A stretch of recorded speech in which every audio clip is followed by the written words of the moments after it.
함께 하시네. 나 경배해, 나 경배해.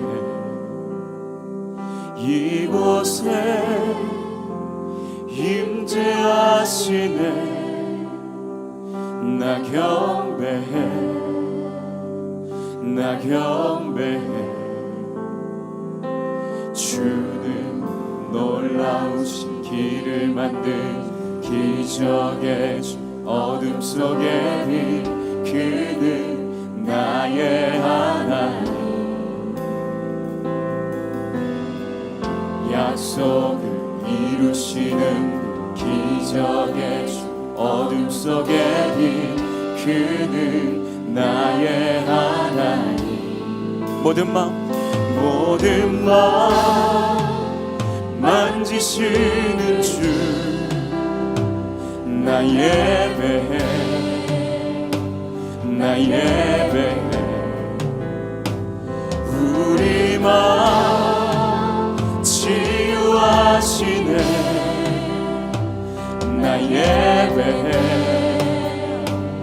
나 예배해. 모든 삶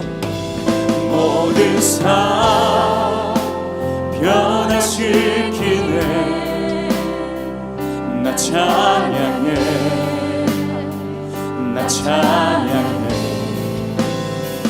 우리 마음 회복하시네.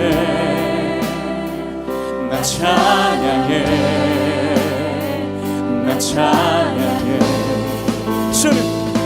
주는 놀라우신 길을 만든 기적의 주, 어둠 속에 빛. 그는 나의 하나님. 약속을 이루시는 기적의 주, 어둠 속에 빛. 그는 나의 하나님. 주는 놀라우신 길을 만든 기적의 주, 어둠 속에 빛. 그는 나의 하나님. 약속을 이루시는 기적의 주, 어둠 속에 빛. 그는 나의 하나님. 나의 하나님, 나의 하나님, 나의 하나님, 나의 하나님, 나의 하나님, 나의 하나님, 나의 하나님, 나의 하나님, 나의 하나님.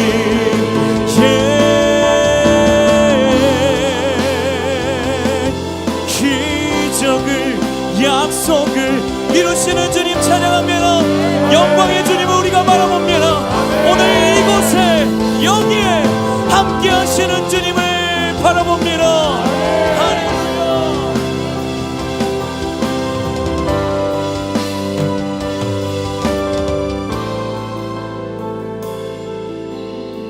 주의 일하심 볼 수 없어도, 주의 일하심 알 수 없어도, 주는 결코 멈추지 않네. 주는 결코 멈추지 않네. 주의 일하심 볼 수 없어도, 주의 일하심 알 수 없어도, 주는 결코 멈추지 않네. 주는 결코 멈추지 않네. 주의 일하심 볼 수 없어도, 주의 일하심 알 수 없어도, 주는 결코 멈추지 않네. 주는 결코 멈추지 않네. 주의 일하심 볼 수 없어도, 주의 일하심 알 수 없어도, 주는 결코 멈추지 않네. 주는 결코 놀라우신 길을 만든 기적의 주, 어둠 속에 빛. 그는 나의 하나님. 약속을 이루시는 기적의 주, 어둠 속에 빛. 그는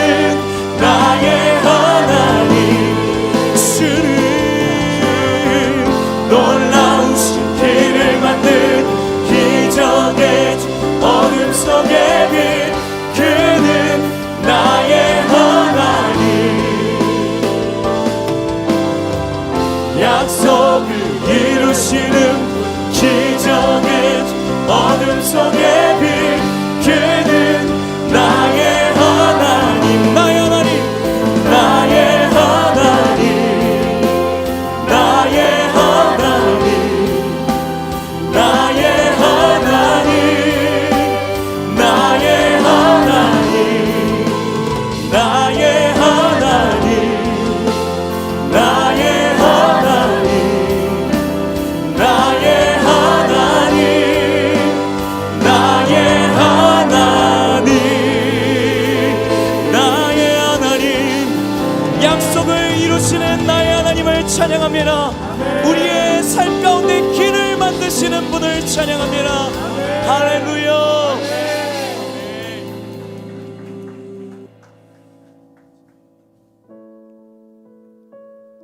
오늘 우리가 고백했던 그 하나님은 상상 속의 하나님이 아니라 우리 현재에 우리의 삶의 현실에 현존하시는 실제하시는 나의 하나님인 줄 믿습니다.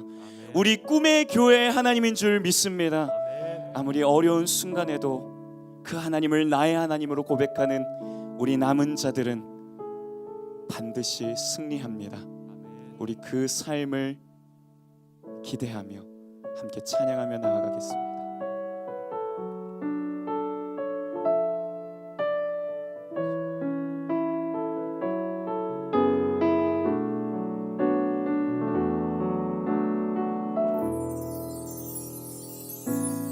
의지했던 모든 건 변해가고 억울한 마음은 커져가네. 부끄럼 없이 살고 싶은 마음 주님 아시네.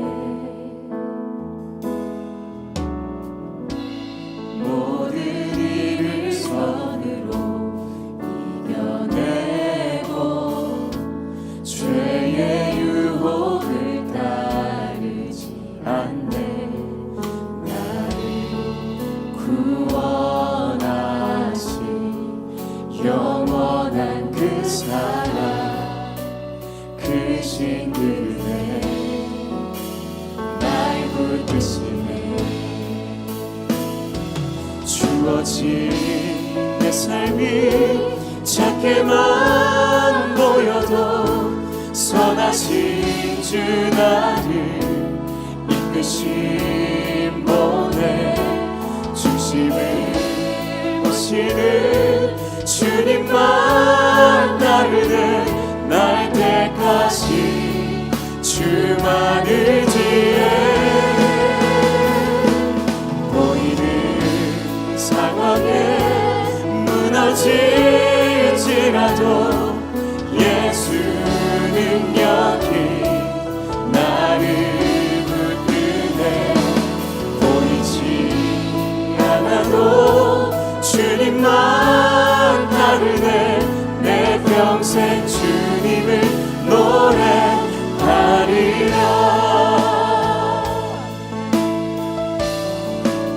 의지했던 모든 것 의지했던 모든 것 변해가고 억울한 마음을 거져가네. 부끄럼 없이 살고 싶은 마음 주님 아시네. 모든 일을 선으로 이겨내고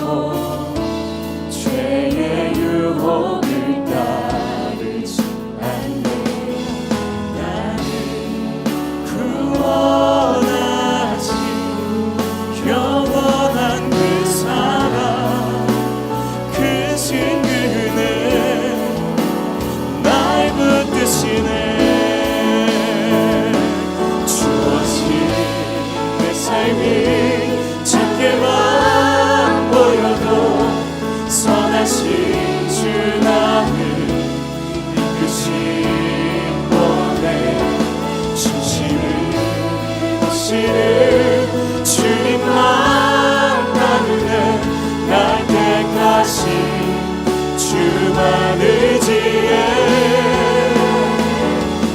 보이는 상황에 무너질지라도 예수 능력이 나를 붙드네. 보이지 않아도 주님만 따르네. 내 평생 주님을 노래하리라. 주어진 내 삶이 작게만 보여도 선하신 주 나를 이끄신 몸에 중심을 거시는 주님만 따르네. 날 택하신 주만 의지해. 보이는 상황에 무너질지라도 예수 능력이 나를 붙드네. 보이지 않아도 주님만 따르네. 내 평생 주님을 노래. 오늘 하나님께서 이렇게 말씀하십니다. 내가 너를 굳세게 하리라. 내 손으로 너를 꼭 붙잡아 주리라. 내가 너를 의롭게 하리니 너는 마음에 염려치 말라. 나는 너의 하나님이라. 나는 너의 하나님이라. 하늘을 지은 창조주라. 땅의 소산을 베푸는 자. 나는 여호와니라. 나의 의로 부름 받은 자. 너는 두려워 말라.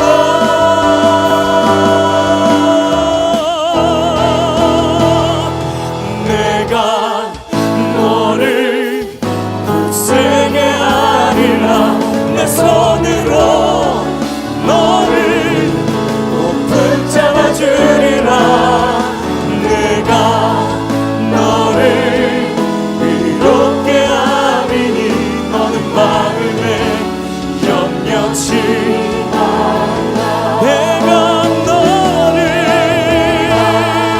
너를 굳세게 하리라. 내 손으로 너를 꼭 붙잡아 주리라.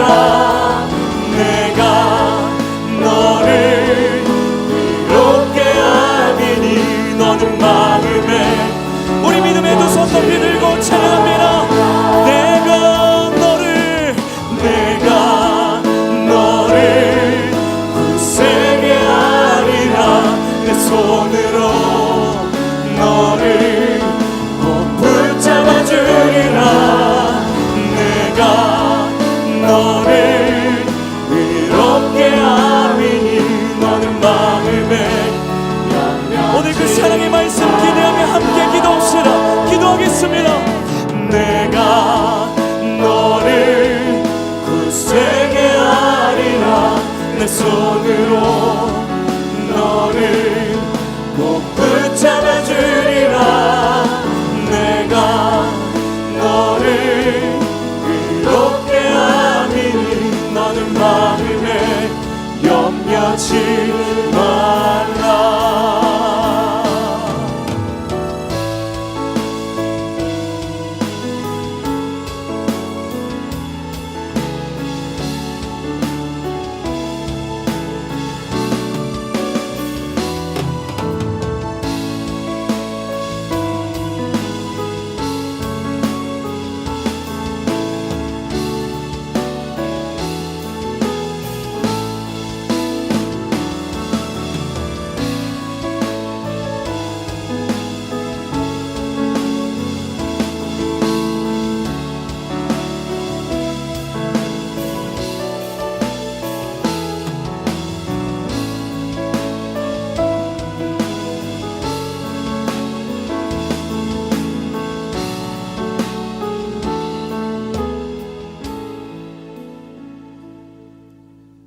살아계신 하나님 감사합니다. 오늘도 저희에게 이 주일을 허락하여 주시고 우리의 마음이 낙심하고 지쳐있고 쓰러져 있을 때 하나님께서 우리를 불러주사 이 예배의 자리에 나와서 하나님의 다함 없는 은혜, 한이 없는 그 하나님의 은혜를 우리에게 부어주시니 감사합니다.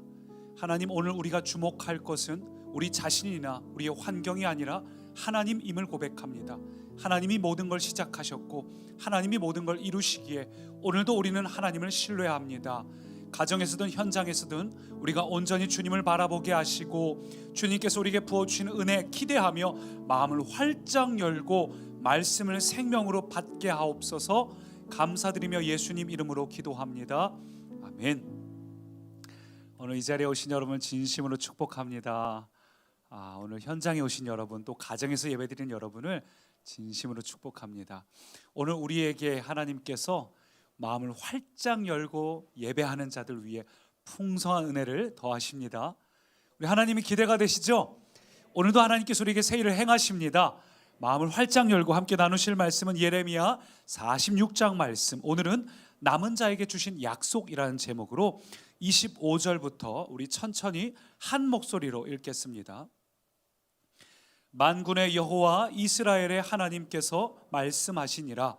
보라, 내가 노예 아몬과 바로와 애굽과 애굽 신들과 왕들 곧 바로와 및 그를 의지하는 자들을 벌할 것이라.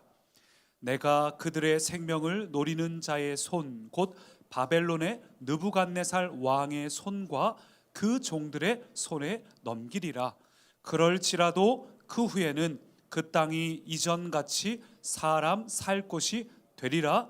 여호와의 말씀이니라. 내 종 야곱아 두려워하지 말라. 이스라엘아 놀라지 말라. 보라, 내가 너를 먼 곳에서 구원하며 내 자손을 포로된 땅에서 구원하리니 야곱이 돌아와서 평안하며 걱정 없이 살게 될 것이라.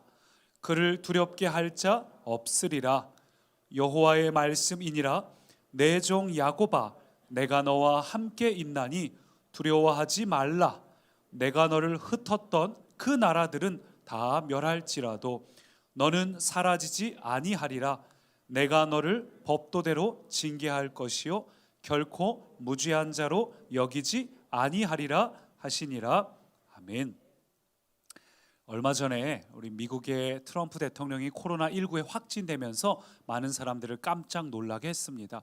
얼마나 많은 사람들이 놀랐냐 하면 미국 증시가 바로 영향을 받아서 폭락을 했고 심지어는 국제 유가도 움직였으며 가장 안정적이라고 알려진 국제 금값까지도 같이 요동치는 것을 보게 됐어요.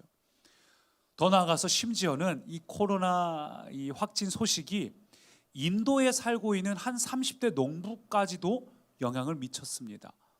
지난 화요일자 연합뉴스에 보도된 내용인데 인도 남부에 살고 있는 한 30대 농부가 트럼프 대통령의 확진 소식을 듣고는 우울증에 빠져갖고 식음을 전폐하다가 끝내는 사망했다는 로이터 통신을 인용해서 보도가 나간 적이 있습니다. 보면서 참 희한한 거예요. 아니 왜 인도 사람이 미국 대통령 확진 소식을 듣고 왜 우울증에 빠지고 왜 사망까지 이르렀을까? 이 기사를 보니까 바로 이런 내용입니다. 평상시에 이 농부가 사진을 보면 이 트럼프 대통령이 자기 꿈에 나왔다면서 트럼프를 신으로 섬기고 경배했던 거예요.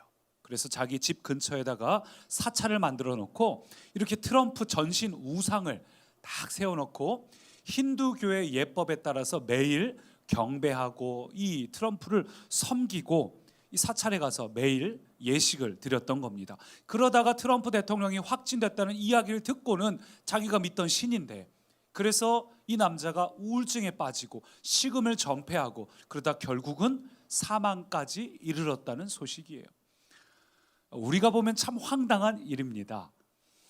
근데 이 힌두교에서는 신이 어떤 동물이나 자연이나 어떤 존재로 얼마든지 나타날 수 있다고 믿기 때문에 그래서 힌두교도 본인이 소원하는 어떤 형식에 따라 본인이 소원하는 내용에 따라 대상들을 선정해서 그것을 신으로 섬길 수가 있어요. 그래서 현재까지 알려진 것만 해도 힌두교의 신은 총 4만 가지라고 합니다. 그 4만 가지 중에 하나가 지금 트럼프 대통령이 된 거죠. 여러분, 이 소식을 보면서 어떤 생각이 드셔요? 참 미련하다, 황당하다, 어리석다, 우리가 이런 생각이 들 수 있습니다. 그런데 사실은 이게 바로 우리 모두의 이야기입니다. 여러분 생각해 보세요. 우리가 섬기는 대상이 트럼프는 아니지만 결국은 그 힌두교도와 똑같이 우리도 우리 각자의 소원에 따라 내가 믿고 싶고 내가 의지하고 싶고 내가 생명을 거는 존재들이 있습니다. 내가 거기에 올인하고 지극히 신뢰하는 어떤 대상들, 그게 잘 되면 좋고 그게 안 되면 큰일 나고 마음이 무너질 만한 그런 대상들이 있다는 거예요. 어떤 분은 자기 통장 잔액을 믿고, 어떤 분들은 자기의 자녀에게 생명을 걸고, 또 어떤 분들은 주식이 이번에 올랐다고 굉장히 좋아하는 분들도 있고, 집값이 올랐다고 너무 좋아하는 분들도 있어요. 그래서 가만히 살펴보니까 오늘날 많은 사람들이 조금 전에 봤던 그 인도의 한 농부가 그런 것처럼 각자 자기가 소원하고 소망하는 대상을 정해서 그 대상이 하나님보다 훨씬 실제적이고 하나님보다 훨씬 의지하고 의뢰하고 생명을 걸고, 그게 잘 되면 나도 기쁘고 그게 안 되면 큰일 났고 세상이 다 끝난 것처럼, 세상이 망한 것처럼 마음이 무너지고 힘들어하는 사람들이 정말 많이 있습니다. 그래서 어쩌면 우리는 눈에 보이지 않는 하나님보다 당장 내 눈에 보이는 내 주머니 안에 들어있는 20만 원, 30만 원이 훨씬 실제적이고, 당장 내 집값이 오르면 너무너무 행복하고, 또 나는 집이 없으면 야 큰일 났다, 세상이 다 무너질 것처럼 미래가 보이지 않고 낙심하고, 우리는 눈에 보이지 않는 하나님보다 눈에 보이는 어떠한 것을 훨씬 더 신뢰하고 의지하고 하나님처럼 그것만을 바라보고 있는 대상들이 있다는 거죠. 여러분, 근데 우리가 이렇게 살아갈 때에 한 가지 알아야 될 것이 있어요. 그것은 우리가 인생의 힘이 된다고 내가 그동안 찰떡같이 믿고 있던 것들, 이것만큼은 내가 포기할 수 없었던 것들, 이게 잘 되기만을 막 기다리고 있던 그것들, 여러분 근데 그 모든 것들은 언젠가는 끝이 납니다. 우리가 의지하는 것들, 우리가 바라는 것들, 우리가 사랑하는 것들 언젠가는 끝이 납니다. 우리가 자녀를 의지하죠. 자녀도 언젠가는 다 결혼해서 떠나보내야 돼요. 영원할 것 같았던 가족들도 언젠가는 끝이 납니다. 성경 말씀처럼 풀은 마르고 꽃은 시드나 주의 말씀은 영원해. 여러분, 하나님과 관련된 것을 제외하면 모든 것은 언젠가는 다 멈춰지고 끝이 있어요. 무너지게 돼 있습니다. 어떤 이들은 친구를 의지했는데 그 친구가 자신을 배신해서 마음의 충격을 받기도 하죠. 또 어떤 이는 가족을 의지하고 어떤 상황을 의지했는데 믿었던 그것이 무너질 때, 그때 우리의 마음에 받는 충격, 허탈감, 이런 것들을 벌써 경험하신 분들도 있을 거예요. 오늘 본문도 다 그런 내용입니다. 이스라엘 백성들이 하나님은 눈에 보이지 않고 하나님이 자기가 원하는 대로 안 되고 자꾸 자기 나라가 이제 멸망하고 무너지니까 하나님께로부터는 아예 등을 돌려서 당장 내 눈에 보이고 내가 정말 의지할 만한 대상인 애굽, 이집트를 계속해서 의지하고 이집트만 바라보고 하나님 말씀은 무시하고, 이런 상황이 반복되니까 하나님께서 답답하셔서 하시는 말씀이에요. 야, 니들이 그렇게 믿고 있는 애굽, 눈으로 보기에는 지금 굉장하지? 지금 애굽에 간 것이 아주 지혜로운 선택한 것 같지? 지금 애굽 품에 안겨 있으니까 기쁘지? 기분 좋지? 근데 너희가 믿고 의지하는 거 그거 다 끝난다. 언젠가는 멈춰진다. 근데 그날이 속히 올 거야. 오늘 그 얘기를 하고 있는 거예요. 오늘 본문 25절 우리 표시된 부분만 같이 읽습니다. 바로와 애굽과 애굽 신들과 왕들 곧 바로와 및 그를 의지하는 자들을 벌할 것이라. 26절 넘어가서 바벨론의 느부갓네살 왕의 손과 그 종들의 손에 넘기리라. 지금 당장 애굽을 의지하지만 실제로 바벨론이 들어와서 애굽에게 항복을 받아요. 애굽이 공격을 받을 때 과연 그들이 유대인들을 돌봤겠어요? 아니면 화살바지, 총알바지로 내놨겠습니까? 믿었던 애굽에게 버림받고 허탈감과 상처를 이 이스라엘 사람들이 받았어요. 여러분, 그래요. 오늘 본문이 이야기하고 있는 핵심은 뭘까요? 이 세상에는 믿을 것도 없고 의지할 것도 없고 영원하는 것은 없다는 겁니다. 언젠가는 끝나는 것들, 우리가 보기에는 아무리 강성해 보여도 결국은 풀은 마르고 꽃은 시들고 오직 우리 하나님만이 영원하시다는 겁니다. 그래서 오늘 하나님께서 남은 자들에게, 하나님을 놓치고 하나님을 떠나 있는 우리에게 다시 회복해야 될 약속 두 가지를 말씀하시는데, 그 첫 번째 한번 따라 하실까요? 내가 너를 구원한다. 내가 너를 구원한다. 내가 너를 구원한다는 겁니다. 여러분, 오늘 본문 속에 있는 이 유다 백성들은 아무리 생각해봐도 도저히 회복할 수가 없어요. 도저히 다시 일어날 수가 없습니다. 이미 바벨론에 의해서 멸망당하고 대부분의 백성들은 끌려갔어요. 바벨론 땅으로 흩어졌습니다. 남아있는 소수의 사람들조차도 하나님 앞에 고집부리고 이집트로 내려가 버렸어요. 이 이집트마저도 바벨론에게 공격을 당하고 있는 상황에서 남아있는 소수의 사람, 지극히 소수의 이 사람들이 무슨 생각이 들겠어요? 우리는 끝이다. 우리는 소망이 없다. 난다 긴다 하는 저 애굽도 다 무너졌는데, 내 주변에 잘 나간다는 사람들도 다 무너졌는데 내가 무슨 가능성이 있냐? 포기하고 우울하고 낙심하고 지쳐있고 인생이 모두 끝났다고 생각하는 그들에게 오늘 본문 보니까 이렇게 말합니다. 27절 보니까 내 종 야곱아 두려워하지 말라, 이스라엘아 놀라지 말라. 보라, 함께요, 내가 너를 먼 곳에서 구원하며 내 자손을 포로된 땅에서 구원하리니. 저는 이 구절에서 먼 곳이란 단어가 가슴에 와닿았어요. 이 먼 곳이란 단어가 실제로 바벨론 저 멀리 있는 땅에서 포로들을 데리고 오겠다는 뜻도 있지만, 제게 이 가슴 속에 와닿을 때 이 단어는 정말 멀리 떠나버린 상황들, 너무 멀리 가버린 것 같은 이 상황들, 그것조차도 하나님께서는 전부 회복하시겠다는 겁니다.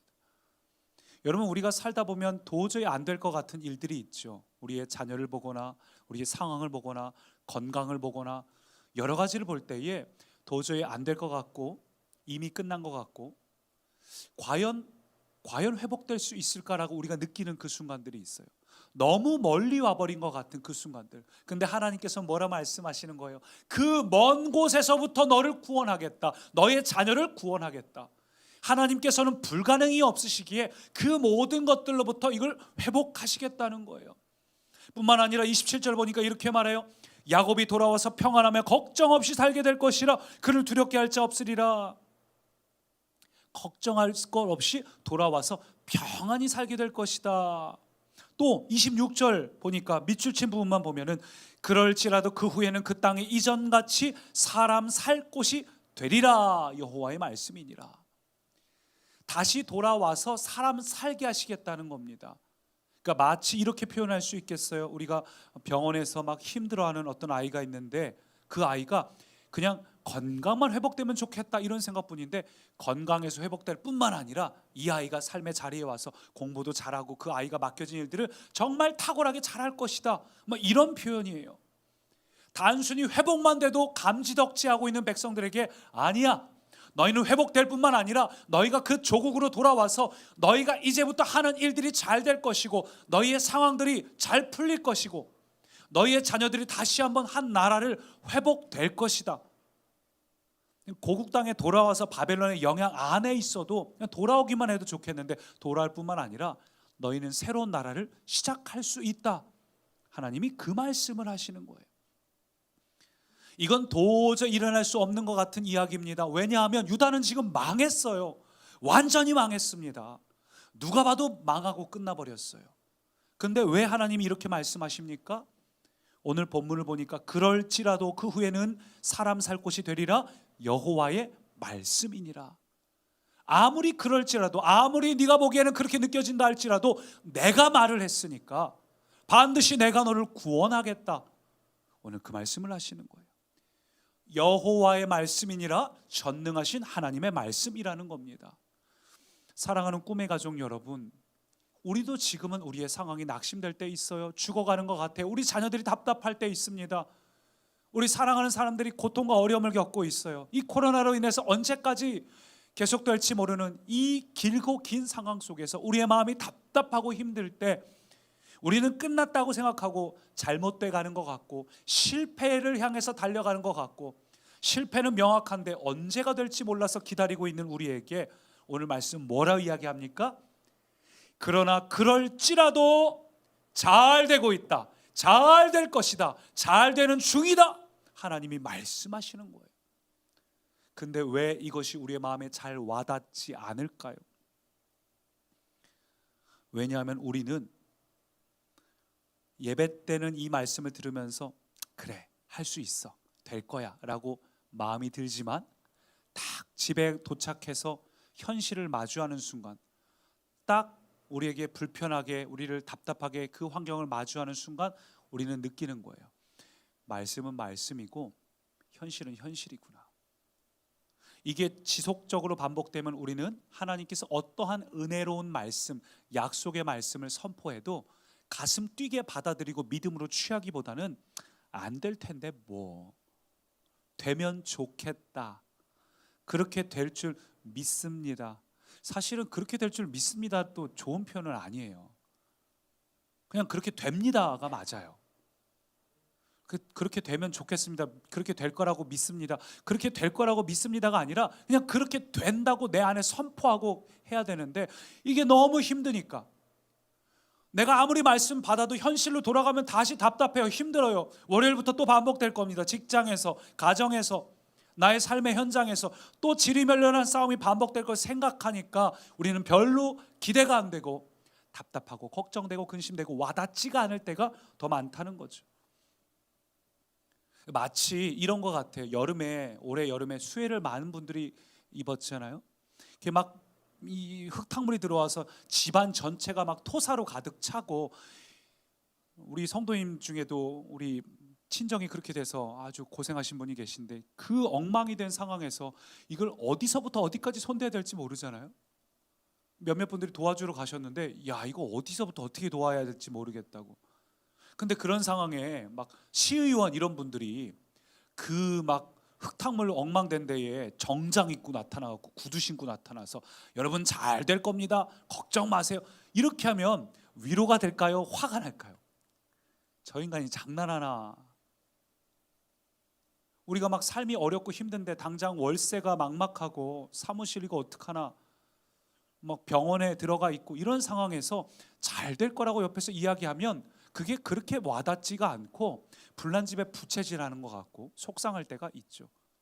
현실의 문제에 우리가 묶여있기 때문이에요. 그래서 예레미야가 하는 이야기가 하나도 와닿지가 않았어요. 당장 전쟁으로 고국이 폐허가 됐고 엉망이 됐는데 내 가족이 지금 바벨론에 끌려가서 생사가 어떻게 되는지 궁금해 죽겠는데 거기다 대고 예레미야가 자꾸만 아니 지금까지는 망할 거라고 선포하더니 이제부터 갑자기 또 회복될 거라고, 망했는데 회복될 거라고 이야기하니까 예레미야가 너무 미운 거예요. 어떻게 사람이 저렇게 밉살 맞을까? 얼마나 화가 났겠어 이 사람들이. 왜 그런 거예요? 아무리 예레미야가 위로를 해줘도 이 백성들 안에는 무슨 생각이 드냐면 말씀은 말씀이고 현실은 현실이다. 오늘 우리가 그렇지 않은가요? 오늘 우리가 지금 말씀을 듣고 있습니다. 하나님께서 우리를 구원하신다는 말씀을 듣지만 이 말씀을 들으면서 그래, 하나님께서 나를 새롭게 하실 거야, 가슴 벅차게 다시 시작하는 이들이 얼마나 될까? 우리 마음속 한 구석에 여전히 우리를 꽉 붙잡고 우리 바지가랑이를 꽉 움켜쥐고 발목을 붙잡고 놓지 않는 게 뭡니까? 현실의 문제예요. 요즘 코로나로 얼마나 오래 걸렸습니까? 지금 우리 현장 예배도 정말 오랜만에 한 11, 2주 만에 지금 다시 모인 것 같고요. 교회 학교 같은 경우는 1월 달에 잠깐 모였고 어린이 주일날 한번 침례신학대학교에서 드라이브 스루를 한번 얼굴 봤고 8월 달쯤에 4주 아이들이 왔다가 지금 오늘 진짜 오랜만에 왔어요. 이것도 지금 걱정되는 게 과연 아이들이 몇 주나 더 올 수 있을까? 환경 상황 속으로 이런 게 계속 반복되면 우리는 지칩니다. 우리 거의 1년 동안 우리 전업주부들은 하루 종일 아이들하고 지치고 볶는 거예요. 애들하고 하루 종일 집에 있으면 얼마나 스트레스 받습니까? 아마 인생에서 가장 우울하고 답답한 기간이 아닐까. 우리 직장인들, 자영업자들, 또 학생들, 특별히 수험생들, 임용고시 보는 사람들 모두가 다 삶이 다 엉망진창이 됐어요.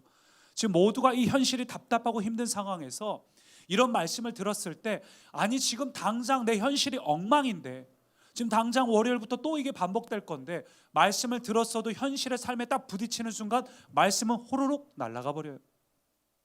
금세 잊어버려요. 또 내 안에 불평과 힘듦과 막 우라통과 짜증과, 도대체 언제 끝나는 거야? 이게 우리의 모습입니다.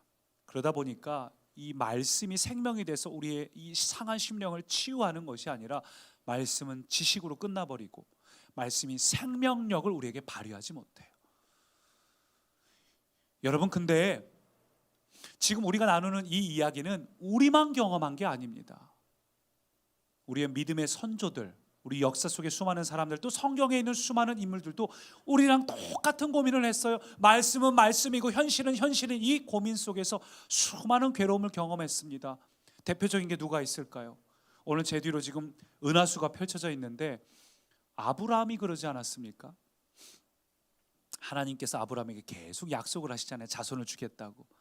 약속을 하시고 아브라함이 힘들면 또 찾아오셔서, 야 밖으로 나와봐, 텐트 밖에 나와봐, 저 밤하늘의 별을 봐, 말씀도 하시고. 근데 아브라함이 계속 힘들어하죠. 그러다가 나중에 하나님께서 아브라함을 찾아오시고 또 따로 사라를 찾아오셔서 다시 한번 약속을 말씀하실 때 아브라함이 그만 웃어버렸어요. 왜 웃었는지 아세요? 그때가 이삭이 태어나기 바로 1년 전이거든요. 다시 말해서 아브라함이 처음 약속을 받은 지 24년째예요. 24년 동안 너무 힘들었어요. 이미 신체적으로 끝났는데, 그날도 하나님께서 찾아오셔갖고 너 아들 낳을 거야, 자손을 주실 거라고 말씀하시니까 아브라함이 웃은 건, 이거는 그냥 소위 썩소입니다. 피식 웃은 거예요. 아니, 장난하나, 뭐 이런 생각이 있잖아요. 아니, 하나님은 사람 마음 갖고 장난치나, 희망 고문을 해도 한계가 있지, 이건 너무하시네, 이런 생각이 드는 겁니다. 25년 동안이에요. 자식을 낳을 수 없는 상태고. 근데 그날도 아무렇지도 않은 듯이 하나님께서 말씀하시니까 아브라함은 너무 화가 났어요. 이렇게 웃음이 터져 나온 겁니다. 사라도 그랬고. 그때 하나님께서 아브라함과 사라에게 각각 말씀하시잖아요. 그 창세기 본문을 보면 하나님께서 나 여호와에게 능치 못한 일이 있느냐? 나 여호와에게 불가능한 일이 있느냐? 나 여호와에게 못할 만한 일이 있느냐? 하나님께는 능치 못한 게 없다. 하나님께는 불가능한 것이 없다. 하나님은 못할 것이 전혀 없다고 말씀하셔요. 똑같은 상황이 계속 반복돼요. 예레미야 당시에 백성들도 막 스트레스 받고 힘들어하고, 하나님께서 예레미야를 통해 말씀하실 때 코웃음 치고 있으니까 뭐라 그래요? 32장 보니까 이렇게 말합니다. 같이 읽을까요? 그때에 여호와의 말씀이 예레미야에게 임하여 이르시되, 나는 여호와여 모든 육체의 하나님이라. 내게 할 수 없는 일이 있겠느냐? 예, 그때에, 이 그때란 단어가 굉장히 와닿더라고요. 그때가 언제입니까? 이스라엘 역사상 가장 낭망하고 지친 때예요. 그때는 이스라엘 역사상 가장 힘든 때예요. 그때 여호와께서 말씀하시는 거예요. 내가 여호와인데 내게 부족한 일, 능치 못한 일이 있겠느냐? 여러분, 참 놀라운 건요, 성경 66권 중에 말씀이란 단어가 가장 많이 쓰인 게 어딘지 아세요? 예레미야예요. 예레미야에는 400번 넘게 말씀이란 단어가 사용됩니다. 그 다음으로 많이 사용된 게 이사야서예요. 이사야서하고 예레미야서의 공통점이 남은 자거든요. 이스라엘이 다 무너졌을 때 남은 자. 이사야서도 그 다음으로 등장하고, 나머지 책들은 세 자리 숫자가 아니라 다 두 자리 숫자로 등장해요. 근데 예레미야가 세 자리 숫자로 400번 넘게 말씀이라는 단어를 사용했다는 게 무슨 얘기입니까? 그때가 가장 어려울 때죠. 예레미야 당시는 완전히 나라가 멸망했을 때입니다. 이제 예수님이 오실 때까지 굉장히 오랜 기간 동안 나라가 이제 다시 지지부진하게 되는데, 이 과거의 이스라엘의 어떤 자랑은 다 사라지는 거예요. 그러니 당시의 백성들은 북이스라엘 멸망할 때는 그럴만했어요. 남유다까지 멸망할 줄 몰랐거든요. 그러니까 완전히 끝장나버린 상태. 그때 하나님 말씀하시는 거예요. 말씀을 가장 많이 하셨어요. 여러분 그래요. 우리가 가장 어려울 때가 말씀을 붙잡아야 될 때입니다. 할렐루야. 오늘 우리가 가장 힘들고 지칠 때 그때야말로 말씀을 생명으로 받으시기 바랍니다. 왜 말씀이 능력이 없는가? 말씀을 생명으로 받지 않고 지식으로 끝나기 때문이에요. 내 안에 말씀을 가득 채우고 이 말씀을 정말 생명으로 여기고 정말 이 말씀이 내게 이루어진다는 확신이 있고, 그래서 그 말씀을 내 안에 가득 채우고 그 가득한 것을 입술로 선포할 때에 그때 새 일이 일어나는데, 말씀이 지식으로 끝나버리면 변화가 일어날 수 없습니다. 말씀은 곧 예수님이시라, 말씀은 곧 하나님이시라, 말씀은 곧 생명이라 성경은 수도 없이 이야기하고 있는데, 오늘 우리에게 주신 이 말씀, 이 오늘 우리가 나누고 있는 이 말씀을 생명으로 받아들이고 정말로 하나님이 내게 선포하셨다, 이걸 믿음으로 취하시기를 축원합니다. 이 말씀을 가장 들어야 될 때가 바로 그때라는 겁니다. 그때에 나는 여호와여 내게 할 수 없는 일이 있겠느냐. 그때에는 이스라엘이 가장 무너질 때고 가장 낙심될 때예요. 가장 우리 인생의 절망이 바닥을 치는 순간이, 낙심하고 지치고 언제까지 이렇게 될 건지, 이런 순간, 답답한 그 순간, 방법도 없어요. 뾰족한 수도 없어요. 또 돌아오는 월요일부터 또 반복되겠지. 이 순간, 이때가 가장 말씀이 필요한 순간이에요. 그때 여호와 하나님께서 말씀하시는 거예요. 내가 모든 걸 할 수 있고 내게는 불가능한 것이 없고 내게는 능치 못한 것이 없는데 너는 이 말씀을 믿으라, 이 말씀을 붙들라, 이 말씀을 생명으로 취하라. 오늘 이 말씀이 우리에게도 생명으로 임하기를 축원합니다. 시편 68편 보니까 이렇게 말하고 있어요. 같이 읽을까요? 날마다 우리 짐을 지시는 주 곧 우리의 구원이신 하나님을 찬송할지로다. 하나님, 우리가 짐을 지고 계시질 있기를 원치 않으시고 우리의 짐을 지시는 분이셔요. 하나님, 우리를 구원하시는 분입니다. 하나님, 우리를 구원하셔요. 우리가 보기엔 너무 힘들지만 아브라함도 답답했겠죠. 근데 생각해 볼 것은 아브라함이 하나님을 기다린 게 아니라 하나님이 아브라함을 기다리신 거잖아요. 끊임없이 찾아가서 하면서. 왜냐하면 준비가 안 된 자에게 임하는 복은 저주예요. 그에게 아들이 주어졌다면, 진작에 주어졌다면 그 아이는 이미 우상이 되었을 겁니다. 우리도 마찬가지고요. 왜 코로나가 이렇게 오래 걸릴까? 코로나 언제 끝날까? 간단합니다. 우리 안에 이 어려운 상황 속에서 광야에 훈련받는 백성처럼 우리가 이 훈련을 통해서 뿌리를 깊이 내리면 코로나는 끝날 거예요. 이 광야의 훈련이 있어야지 약속의 땅에 들어가서 우상 숭배를 하지 않는 것처럼 우리가 이 시간을 잘 하나님 안에 깊이 뿌리를 내려야, 왜냐하면 언제가 될지 모르겠지만 분명한 건 마지막 때가 가까이 왔어요. 언제인지 모르겠지만 전 지구적으로 이렇게 죄악이 관영한 때, 또 선교사들이 감히 앞으로 10년, 20년이면 복음이 땅끝까지 전해지겠는데 라고 말하는 때, 이렇게 온라인이 발달해가지고 누구든지 유튜브로 기독교 영상을 이슬람권에서도 볼 수 있는 이때, 정말로 하나님께서 다시 오실, 예수님이 다시 오실 조건이 또 하나 완성되는 이때, 언제가 될지 몰라요. 그렇지만 가까워진 이때에 하나님 우리에게 원하시는 건 정말 마지막 때에 하나님께 쓰임받는 사람이 되도록 뿌리를 깊이 내리는 겁니다. 왜냐하면 기회가 얼마 안 남았거든요. 그래서 이 코로나 시절에 우리가 정말 하나님 앞에 깊이 뿌리를 내려서 하나님 앞에 흔들리지 않는 우리 꿈의 가족 되기를 소망합니다. 마음이 답답하고 낙심될 때 기억하십시오. 그 첫 번째가 뭐라고요? 내가 너를 구원한다는 것이고, 두 번째 한번 따라하시죠. 내가 너와 함께 있다. 내가 너와 함께 있다. 예, 내가 너를 구원한다. 내가 너와 함께 있다. 28절은 이렇게 말합니다. 여호와의 말씀이니라 내 종 야곱아 내가 너와 함께 있나니 두려워하지 말라. 지금 백성들이 막 두려워 떨고 있어요. 미래를 알 수 없어서 근심과 걱정과 염려 속에 있으니까 하나님께서 두려워하지 말라. 온 우주를 창조한 내가 지금 너와 함께 있다. 어떤 분은 이 말씀이 잘 믿어지지 않을 겁니다. 왜냐하면 근데 내가 하나님께 뭐 한계 있어야지. 한계 있어야 하나님께서 나랑 같이 있어 주시지. 혹은 내가 요즘에 하나님 앞에서 자꾸 죄를 반복하는데, 연약한 모습이 있는데, 하나님은 자꾸 잊어버린 채 지내고 있는데, 근데 하나님께서 나를 기억하시고 나와 함께 하시고 날 위해 뭔가를 적극적으로 일을 행하실까? 별로 기대가 안 되는 겁니다. 내가 이런 상황인데 하나님께서 나를 위해서 뭔가 구원을 행하시고 함께 하시겠어? 근데 오늘 말씀 분명히 이야기하는 겁니다. 그 지긋지긋하게 하나님 말씀을 듣지 않았던 이스라엘 백성들에게도 내가 너를 떠나지 않겠다, 내가 너와 영원히 함께 하겠다, 그 약속을 하시는 거예요. 그러니 참 놀라운 일이죠. 왜 하나님은 이스라엘을 떠나지 않으실까? 왜 하나님은 오늘 우리를 포기하지 않으실까? 왜 그럴까? 오늘 본문에 그 해답이 등장합니다. 27절과 28절 두 구절에 세 번이나 반복되는 단어가 있는데 바로 야곱이라는 단어예요. 여러분 알다시피 야곱은 사기꾼입니다. 인생 전반에 걸쳐서 남들을 등쳐먹었고 거짓말을 밥 먹듯이 했던 찌질한 인생을 살았던 존재예요.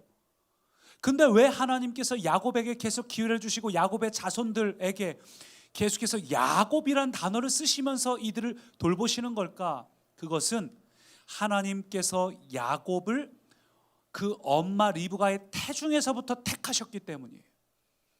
하나님께서 그를 택하셨다고 성경은 말합니다. 작은 자지만 네가 나중에 큰 자가 될 거라고 하나님은 엄마의 태중에서부터 야곱을 택하셨어요. 그래서 하나님께서 하나님이 택하셨고 하나님이 약속하셨기 때문에 하나님이 그것을 이루고 계시는 겁니다. 여러분 하나님은 우리 연약함을 이미 알고 계셔요. 그래서 아담과 하와 때도 죄를 지었을 때 예수님을 상징하는 가죽옷을 입히셨고, 아브라함과 언약을 맺을 때도 아브라함과 함께 그 언약의 자리를 걸어가는 것이 아니라 아브라함은 재우시고 하나님 홀로 그 언약의 자리를 걸어가셨습니다. 무슨 얘기입니까? 사람은 연약해서 또 넘어지고 지칠 수 있지만 나는 항상 너와 함께 하겠다는 약속, 너를 택했다는 이 약속을 잊지 않고 지키겠다는 뜻이죠. 정말 놀라운 말씀이에요. 아마 자녀를 키운 부모라면 이 마음을 어렴풋이는 알 것 같습니다. 그래서 이사야 41장 보니까 아까 동일하게 남은 자서상에 있는 이사야 말씀이랬죠. 거기도 이렇게 이야기합니다. 같이 읽어볼까요? 나의 종 너 이스라엘아, 내가 택한 야곱아, 내가 너를 택하고 싫어하여 버리지 아니하였다 하였노라. 예, 하나님께서 택하셨고 하나님이 약속하셨기 때문에 내가 이 약속을 했고 내가 이 약속을 이루겠다, 내가 그래서 너를 떠나지 않겠다, 그렇게 말씀하시는 거예요. 그래서 41장 계속 보면 이렇게 말합니다. 14절 같이요. 버러지 같은 너 야곱아, 너희 이스라엘 사람들아, 두려워하지 말라. 나 여호와가 말하노니 내가 너를 도울 것이라. 내 구속자는 이스라엘의 거룩한 이인이라. 버러지 같은 너 야곱아. 옛 성경으로는 지렁이 같은 너 야곱아. 근데 우리도 우리 인생이 때로 이렇게 초라하게 느껴질 때가 있어요. 우리가 살다 보면 또 요즘처럼 이렇게 지지고 볶고 하는 때가 있을 때 우리 전업주부들은 하루 종일 있으면서 4시간이란 게 없죠. 하루 종일 아이들하고 24시간씩 1년 가까이 해요. 그러면 벌써 내 인생의 의미가 사라지고 그냥 인생은 날아가는 겁니다. 아니 그게 아니라 해도 우리가 살아오다 보면은 지금 한참 내 인생의 꽃 같은 이때를 이렇게 그냥 날려버려야 되나? 혹은 그런 시간들을 내가 그냥 날려버렸네? 이런 답답한 현실 속에 우울해질 때가 있어요. 난 도대체 뭘 했나? 딴 사람들은 저렇게 살았다는데 나는 뭘 했나? 지금 나는 뭘 하고 있나? 뭘 할 수도 없는 상황이고, 혹은 신앙적으로도 굉장히 초라하고 이렇게 오랫동안 예수님을 믿었는데 왜 나는 편하지 않을까? 스스로가 스스로를 보기에 초라하고 보잘것없고 볼품없이 느껴지는 순간들이 있어요.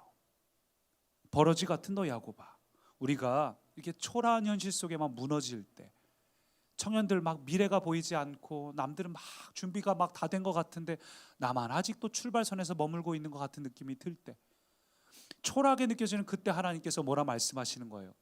너 초라해도 괜찮아. 너는 야곱이야. 너는 야곱이야. 내가 너를 택했어. 여러분, 우리가 어떤 순간에도 낙심하지 않고 두려워하지 않을 것은 하나님께서 우리를 택하셨기 때문이에요. 베드로전서도 말합니다. 너희는 택하신 족속이요, 하나님께서 당신의 손으로 우리를 움켜주셨다는 겁니다. 그래서 이사야서를 보면은 이사야 41장이 정말 제가 좋아하는 말씀인데, 아까 읽은 여러 구절 중에 제일 좋아하는 말씀이 10절이에요. 우리 야곱 같은 우리에게 뭐라 말씀하시는가? 두려워하지 말라, 내가 너와 함께함이라. 놀라지 말라. 나는 내 하나님이 됨이라. 내가 너를 굳세게 하리라. 참으로 너를 도와주리라. 참으로 나의 의로운 오른손으로 너를 붙들리라. 하나님이 우리와 함께 하시고 붙잡아 주신다고 약속하셨습니다. 이 말씀을 붙드시기 바랍니다. 우리가 아까 야곱 이야기를 좀 했지만 여러분, 야곱은 게을렀던 사람이 아니에요. 야곱은 하나님께서 자기에게 약속된 이 축복을 이루기 위해서 부단히 애를 쓰고 노력했던 사람입니다. 그는 어렸을 때부터 그 약속을 이루기 위해서, 심지어는 태어날 때도 형 발목을 잡고 나오지 않았습니까? 큰 자 되려고. 내가 복받는 인생 살아야지 해가지고 형이 장자권을 소홀히 여기니까 팥죽으로 바꾸려고 하질 않나. 형은 장자권 받을 자격이 없다 생각하니까 아버지에게 자기가 나가게 해서 계략을 꾸미지 않나.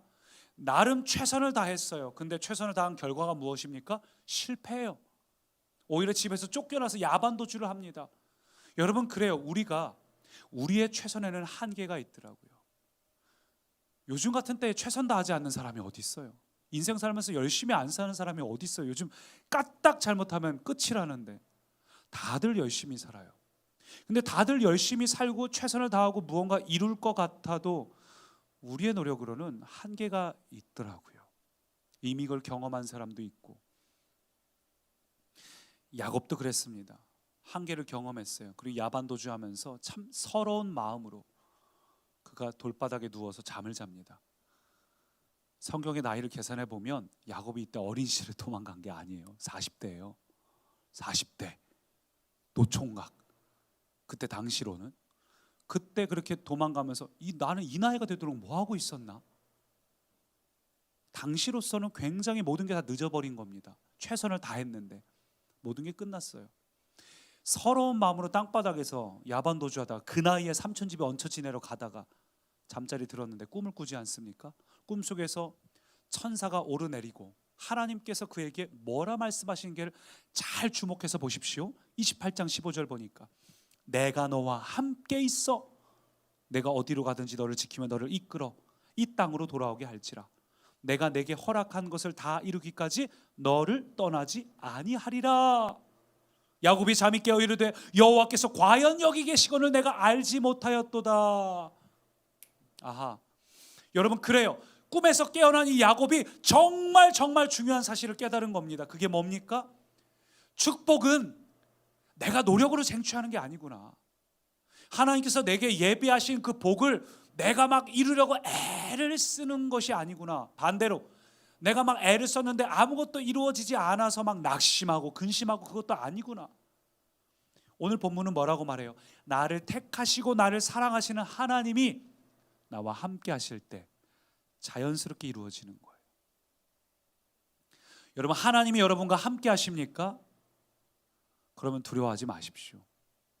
하나님이 여러분과 함께 하시면은 여러분 현실은 그대로라 할지라도 하나님이 여전히 일하고 계셔요. 아무것도 여러분이 원하는 대로 되지 않는다 해도 하나님은 일하고 계십니다. 그러니 우리가 잘 되고 있어도 교만하지 말고 안 되고 있어도 낙심하지 말고, 중요한 것은 현실적으로 되냐 안 되냐가 아니라 지금 내가 하나님과 동행하고 있나? 하나님이 나와 함께 하시고 있나? 여러분, 하나님과 실제로 함께하는 삶을 살고 계신가요? 하루를 살면서 그런 시간들이 있으신가요? 그런 것들을 자꾸 잊어버린다면 예를 들면 남자분들은 우리 남자 밴드에 가입하세요. 지속적으로 매일같이 우리 강수 집사님이 이렇게 사진이나 글을 올리시니까 그런 거 딱 보면서 맞아, 기도해야지. 또 우리 갓비플 성경 같은 거 이런 어플 깔면은 아침 점심 저녁으로 말씀 구절이 떠요. 그렇게 우리 삶 가운데 계속해서 하나님과 동행하는 것들을 자꾸 누려야 됩니다. 왜냐하면 하나님은 오늘 이미 야곱하고 함께 있어요. 야곱이 뭐라 그러는 거예요?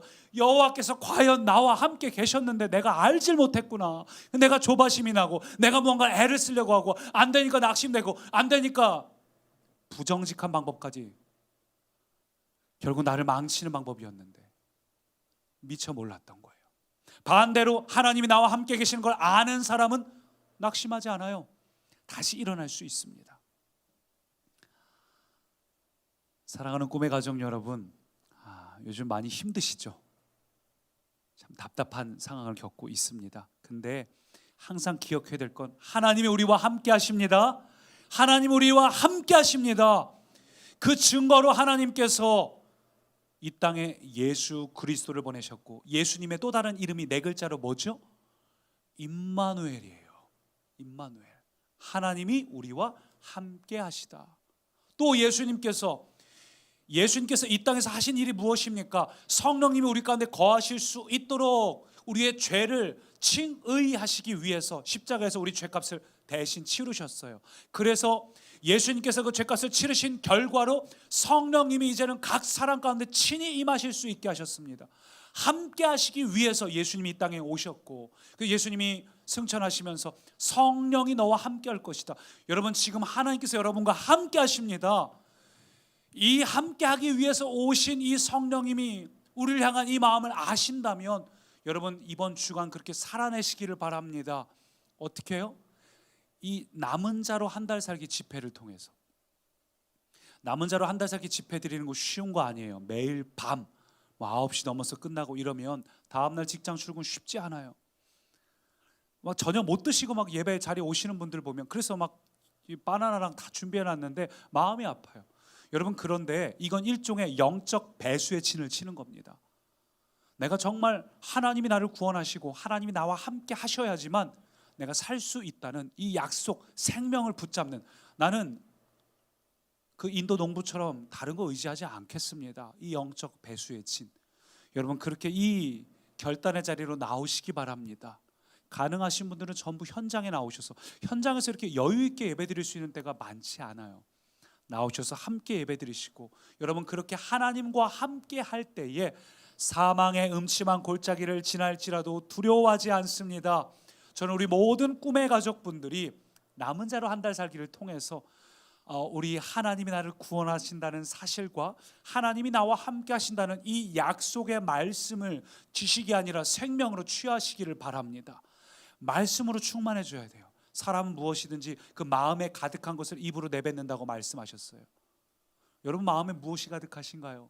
근심, 염려, 세상 것들, 세상 사랑하는 마음들, 그것들은 입으로 뱉어도 허무함을 낳습니다. 근데 우리가 내 안에 하나님의 생명의 말씀으로 가득하면 그것을 선포할 때 이루어집니다. 생명의 꿈의 가족들 되시기를 축복합니다. 우리 그 마음을 담아서 함께 이 찬양 고백합니다. 나는 오늘도 가네. 우리 이 찬양 가사, 우리 어제 금요일날 오셨던 소진영 간사님이 이 부른 곡인데요, 누구나 무거운 짐을 지고 가는 길, 아무도 끝을 알 수 없네. 오늘 우리의 마음이죠. 그 마음을 담아서 함께 이 찬양 고백합니다.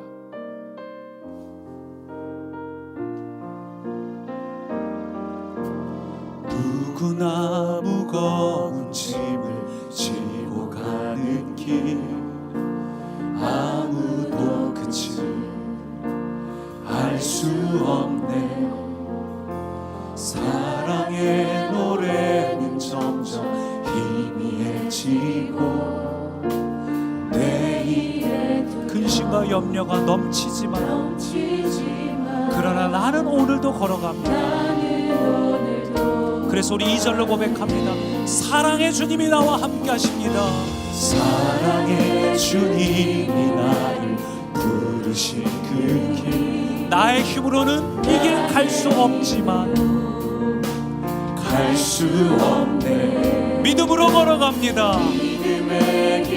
주님이 우리를 예비하신 길, 십자가로 보여주신 그 사랑, 여러분 그 사랑만을 의지하십시오. 다른 건 의지하지 않겠습니다. 나는 오늘도 주의 영광 노래하리. 더 이상 난 버티림이 없어도 모든 상황 끝에서 다시 설 때 알게 되리라. 주님을 믿음으로 바라봅니다. 크고 넓은 여호와 하나님, 주의 영광 바라보리. 만군의 주 크신 나의 하나님, 전능하신 주님과 동행할 때 알게 되리라.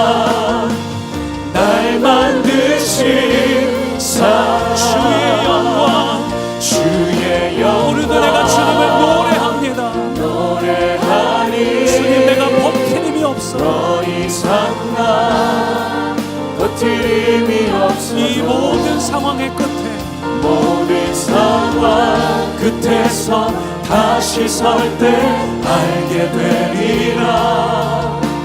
크고 넓은 여호와 하나님 주의 영광 나 바라보리. 주님 만군의 주 크신 나의 하나님, 그분은 나의 하나님입니다. 전능한 주님과 동행합니다. 동행할 때 알게 되리라. 날 만드신 사랑. 살아계신 하나님, 오늘도 그 하나님이 나를 구원하신다, 나와 함께 하신다, 이 사실을 우리가 믿음으로 취합니다. 아브라함에게도 말씀하셨고 또 임마누엘로 성령님으로 우리 가운데 함께 하시니 주님, 오늘도 우리가 근심하고 염려하는 현실을 보는 것이 아니라 하나님의 약속, 내가 너를 반드시 구원하겠다, 내가 너와 함께한다, 이 두 가지 약속을 우리가 움켜쥐고 내일도 반복되겠지만, 우리 현실은 계속 반복되겠지만 당장 눈앞에 보이지 않아도 하나님이 일하고 계시니 하나님 생명으로 가득하게 하옵소서, 말씀으로 가득하게 하옵소서. 예수님 이름으로 기도합니다.